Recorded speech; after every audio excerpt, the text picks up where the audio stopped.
Kejadian 4 ayat 6 sampai ayat 7. Firman Tuhan kepada Kain, "Mengapa hatimu panas dan mukamu muram? Apakah mukamu tidak akan berseri jika engkau berbuat baik? Tetapi jika engkau tidak berbuat baik, dosa sudah mengintip depan pintu. Ia sangat menggoda engkau, tetapi engkau harus berkuasa atasnya." Hari ini kita belajar dari kisah Kain dan Habel, di mana kisah ini merupakan kisah yang sangat menarik. Kisah ini merupakan kisah yang menggambarkan, bahkan menceritakan, menjelaskan tentang pembunuhan pertama yang terjadi di Taman Eden, yaitu yang dilakukan Kain terhadap adiknya Habel. Inti dari persoalan ini adalah soal persembahan, di mana dikatakan firman Tuhan bahwa Habel menjadi gembala, sedangkan Kain menjadi petani. Saat mereka mempersembahkan korban, ternyata persembahan Habel diterima, sedangkan persembahan Kain ditolak Tuhan. Tetapi apa yang menyebabkan Tuhan menolak persembahan dari Kain? Yang menyebabkan itu adalah karena memang Kain hatinya jahat, sehingga Tuhan menolak persembahannya. Dikatakan di sini bahwa saat persembahan itu ditolak, Kain mulai panas hati dan mukanya muram. Ini penting sekali bagi kita bahwa hati ini merupakan sumber kehidupan, di mana kehidupan kita terpancar ketika hati kita baik. Amsal pasal 4 ayat 23, "Jagalah hatimu dengan segala kewaspadaan, karena disitulah terpancar kehidupan." Ketika kita tidak bisa menjaga hati kita, maka inilah yang terjadi. Dalam kasus Kain dan Habel di sini dikatakan bahwa ketika Kain tidak menjaga hatinya, maka disitulah terjadi yang namanya iri hati, dan dampak dari itu akan kita lihat sebentar bahwa sampai kepada kasus pembunuhan yang dilakukan oleh Kain. Tidak hanya sampai kasus pembunuhan, tapi di situ juga ketika satu dosa itu terjadi, ada dosa yang lain yang bisa mengikutinya, yaitu Kain juga berbohong kepada Tuhan. Di sini katakan Tuhan bahwa Tuhan tanya, kata Kain kepada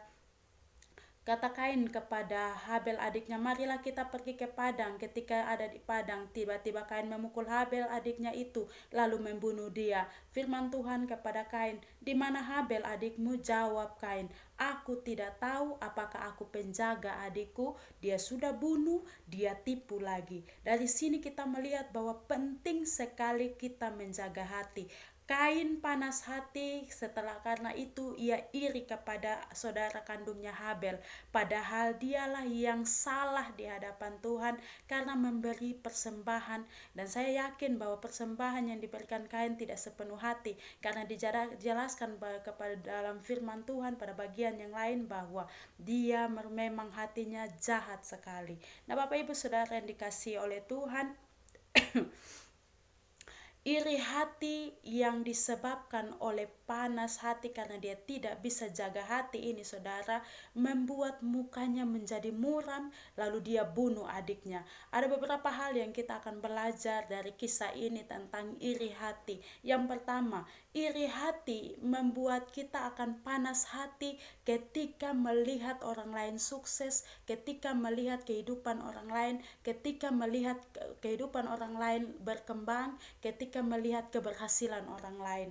Ketika kita tidak bisa menjaga hati kita, akan timbul iri hati, sehingga orang beli kulkas, kita yang dingin, orang beli sofa baru, kita yang tebanting-tebanting, orang punya makanan enak, kitanya yang muntah setengah mati. Padahal saudara, itu semua berasal dari pikiran kita yang jahat, dari sikap hati kita yang jahat, sehingga timbullah iri hati. Maka dari sekarang belajarlah untuk bersyukur dengan apa yang ada. Tidak perlu untuk melihat keberhasilan, kesuksesan orang lain, tapi kita belajar untuk mensyukuri setiap berkat yang Tuhan kasih kepada kita. Yang kedua, dampak dari iri hati ini tidak hanya berdampak pada karakter kita, tapi juga fisik kita. Di sini dikatakan, "Kenapa hatimu panas dan muka muram."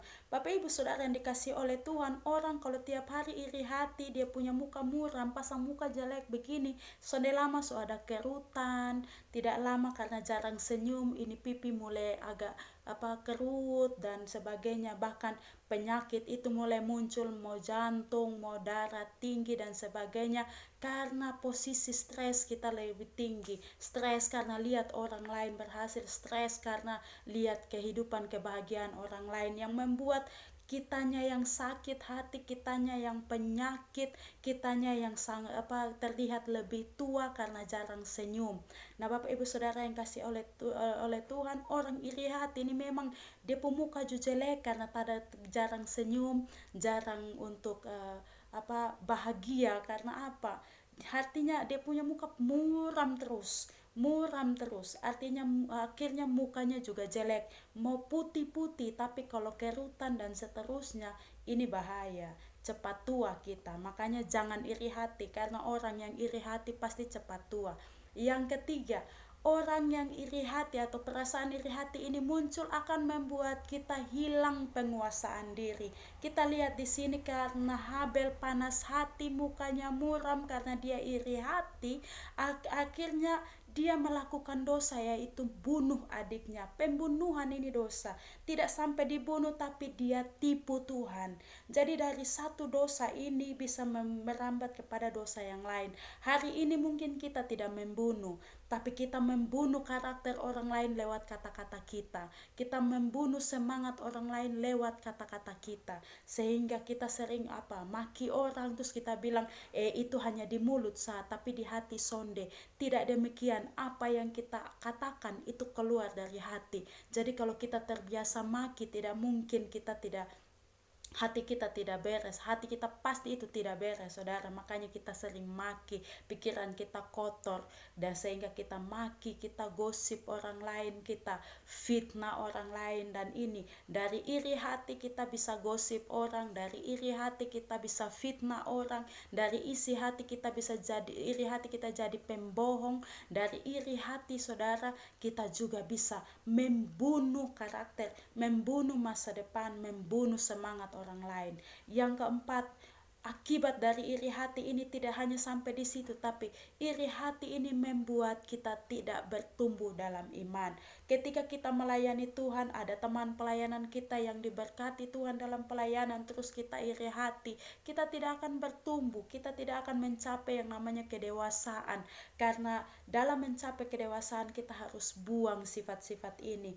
Tuhan tidak membutuhkan skill yang terlalu hebat, karena dengan pelayanan yang sederhana dari kita, dengan apa adanya yang ada dari kita, dengan talenta yang ada pada kita, kita bisa memberkati orang lain. Yang penting bahwa sikap hati kita benar. Kita melakukan sesuatu bukan untuk menyaingi orang lain, tapi kita melakukan sesuatu karena kita cinta Tuhan. Nah, Bapak Ibu Saudara yang dikasih oleh Tuhan, akhir-akhir ini iri hati merusak kebahagiaan keluarga Kristen. Akhir-akhir ini iri hati menciptakan jarak di antara kehidupan sesama. Ketika iri hati muncul, kakak beradik bisa saling berkelahi. Ketika iri hati muncul, ipar dengan ipar bisa saling berselisih. Ketika iri hati muncul, tetangga dan dengan tetangga yang lain bisa saling membenci. Kenapa? Karena ketika iri hati itu muncul, kita lebih suka melihat kekurangan orang lain. Ketika iri hati muncul, kita lebih suka untuk mencari-cari kesalahan orang lain. Ketika iri hati itu ada dalam diri kita, kita lebih suka menghakimi orang lain dibandingkan melihat keadaan diri kita sendiri. Oleh karena itu, Bapak Ibu Saudara yang diberkati Tuhan, iri hati adalah dosa yang memang membuat bukan saja fisik kita menjadi lemah, tetapi karakter kita pun tidak akan terbentuk, bahkan kita bisa jauh dari Tuhan. Oleh karena itu, malam hari ini saya mengajak kita semua untuk mari kita buang iri hati, mari kita jaga hati kita dengan apa, saudara? Yang pertama, pembacaan kitab suci, pembacaan Alkitab setiap hari. Jangan tunggu Natal, Paskah atau acara-acara tertentu atau hari Minggu baru baca Alkitab, tapi setiap hari kita baca Alkitab. Yang kedua, ibadah. Jangan bilang saya tidak ibadah pun saya tidak maki.